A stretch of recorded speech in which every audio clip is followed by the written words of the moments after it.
السلام عليكم ورحمة الله وبركاته. الحمد لله رب العالمين، والعاقبة للمتقين ولا عدوان إلا على الظالمين، وأشهد أن لا إله إلا الله وحده لا شريك له، وأشهد أن محمدا عبده ورسوله الذي بلغ الرسالة وأدى الأمانة ونصح الأمة. أما بعد، waxaan halkan kasoo jeedinayna insha allahu tacaala xiisadahani tooska ahaa habdhisyada aadanaha jirka bini aadamka iyo qaabka u shaqeeyo hadduu ilaah yirahdo insha allahu tacaala. Annagoo xiisado dhowr ah soo bixinay insha allahu tacaala ilaa iyo 11 xiisadood ayaan soo bixinay, annagoo kasoo hadalnay horudhaca jirka aadanaha qaabka u dhisan yahay, annagoo kasoo hadalnay qeybaha kala duwan ee lafaha, taasoo haddana aan xanuunada aan sii dulmar guud ahaan magacyadooda aan u sheegnay, annagoo hadda soo gudagalnay qeybtii neef mareynka insha allahu tacaala. xiisada midda ka horeyday aan gelinay insha allahu tacaala, aan kaga hadalnay insha allahu tacaala.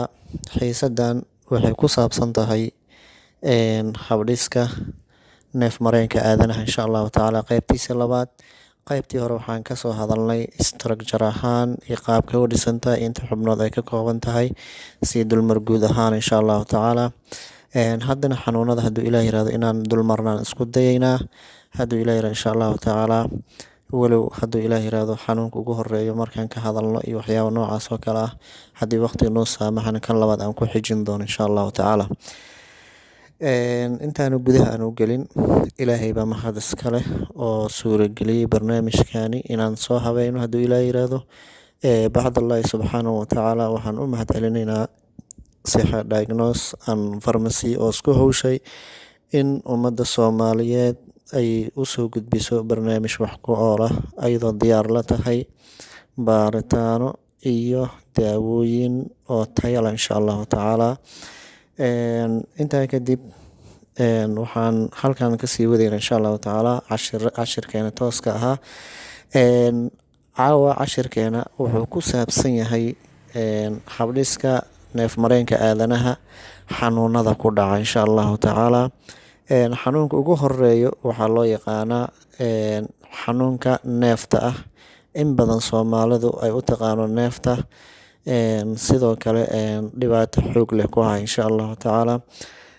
xanuunkan neefta ama luuqadaha kale lagu yiraahdo asthma.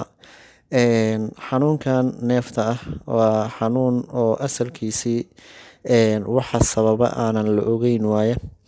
waa xanuun aanan keenin jeermiska ilma aragtada ah, waa physiological change dhacayo ama shaqada jirka oo isbedesha. mararka qaarkoodna waxay kasoo gaartaa qofka parentiga ama waalidka ay kasoo gaartaa insha allahu tacaala. xanuunkan asthma markaan ka hadlayno, waxaa ugu caansan ilaa iyo 3 qeybood ayaa ugu caansan insha allahu tacaala.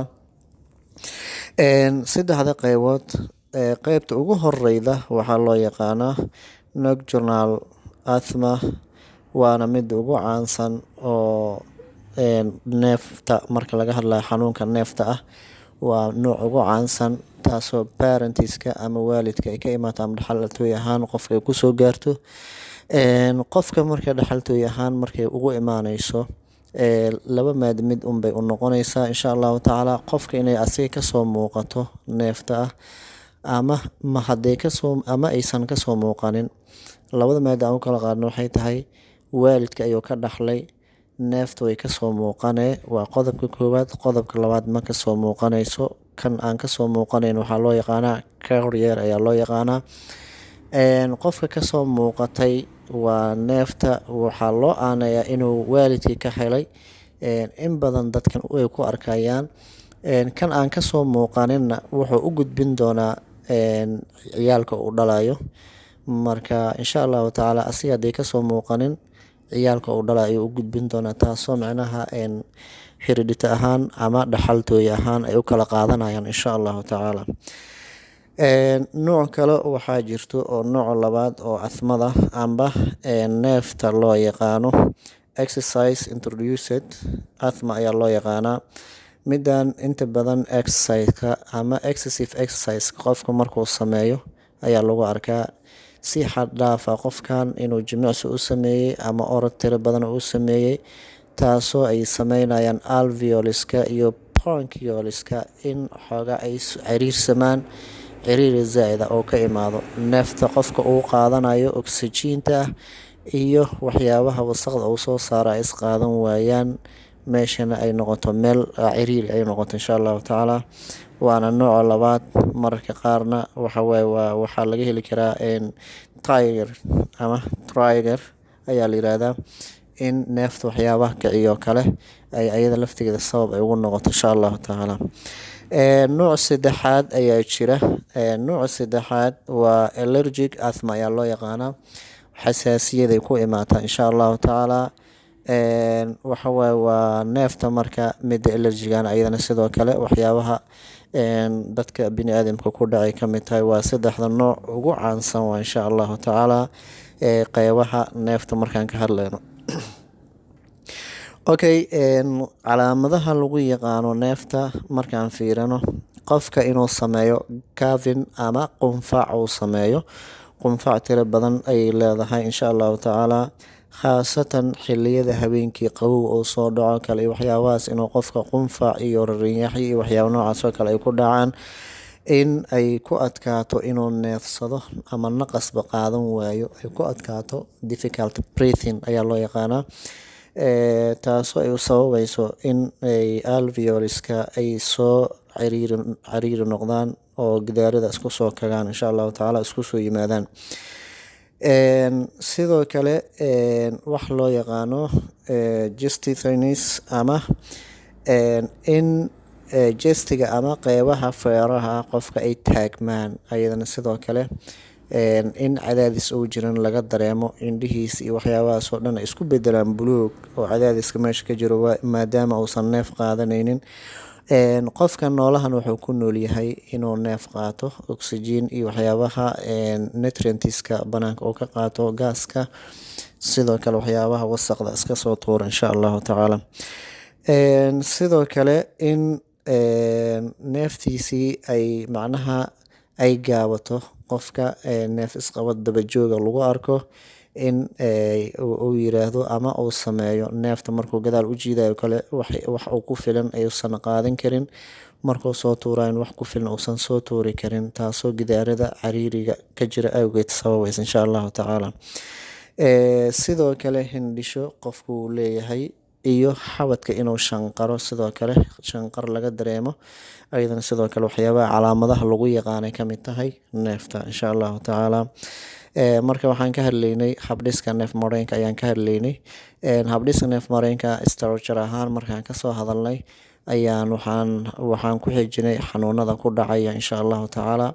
xanuunada waxaa kow ka ah asmada, kow ka ah ama neefta, hadda waxyaaba aan ka hadlayna insha allahu tacaala.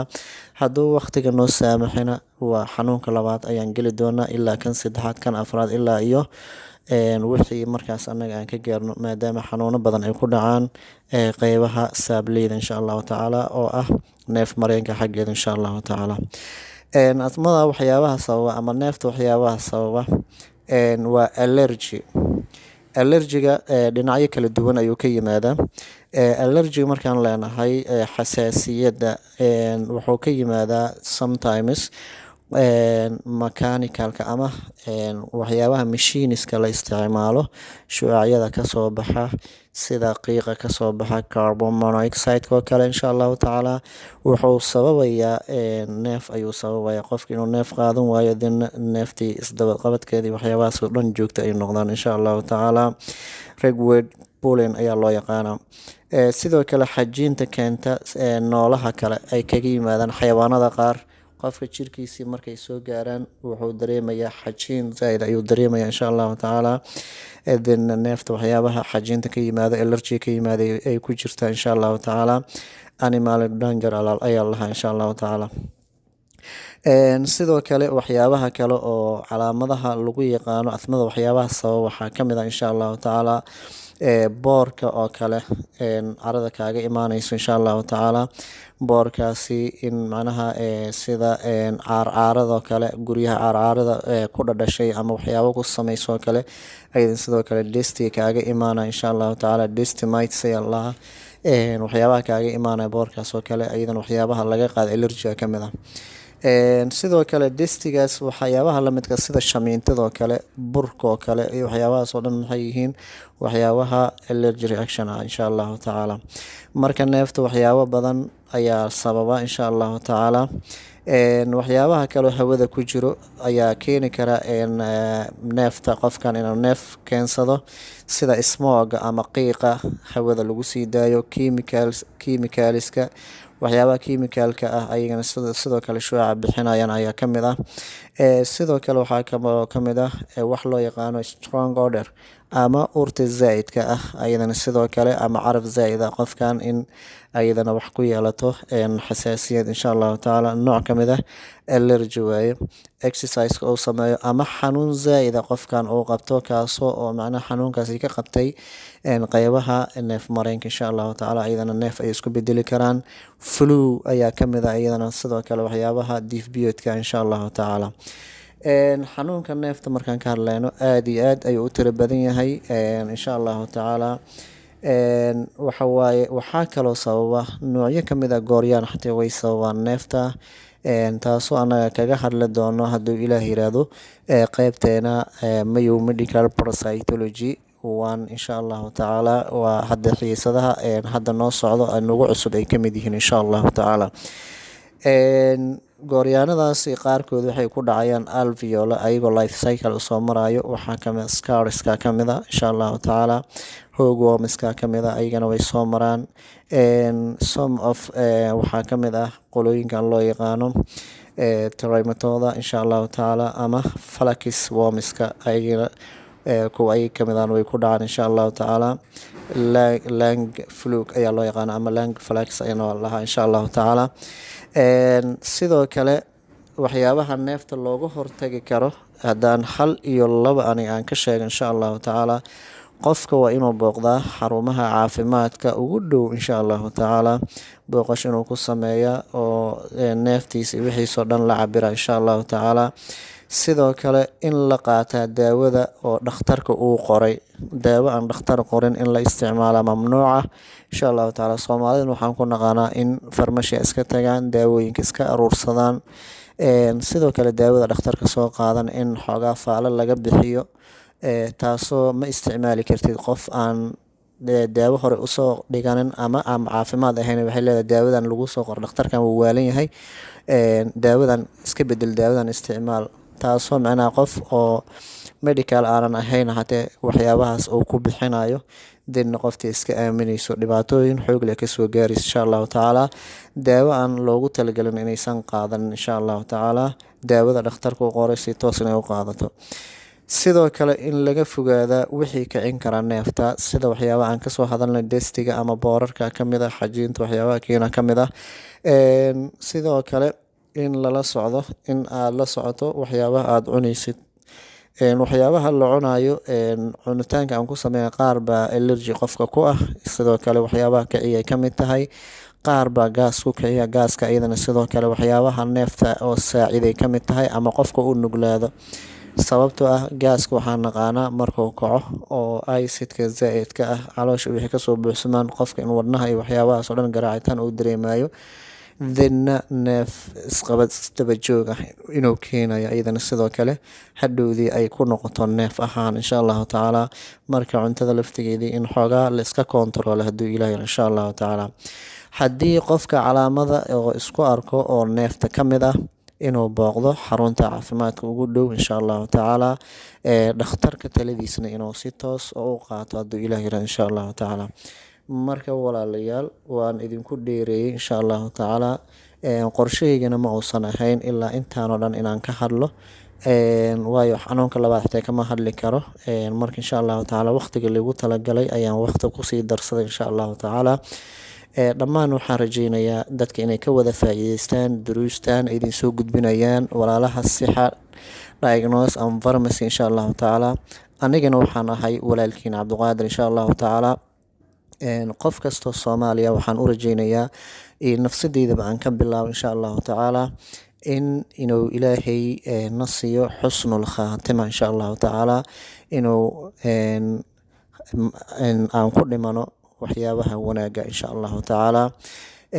hadduu ilaah yiraahdo insha allahu tacaala, meel walba idinku ay joogtaan ilaahay idinku xifdiyo. qof kastoo xanuunsanna allah ka dulqaado xanuunka, qof kastoo culays haystana allah ka dulqaado, qof kastoo dhintay oo muslim ah inuu ilaahay qabri u waasiciyaan ugu duceynayna insha allahu tacaala, u nuuriyo jannatul firdaws alaclaa kuwa lagu martaqaadan inuu ilaahay ku daro insha allahu tacaala. waalidiinteena iyo waalidiintoodiiba dhammaan iyo inta muslima ilaahay ha u dembi dhaafo insha allahu tacaala. waa walaalkiin cabduqaadir idin leh. assalaamu calaykum waraxmatullaahi wabarakaatuhu.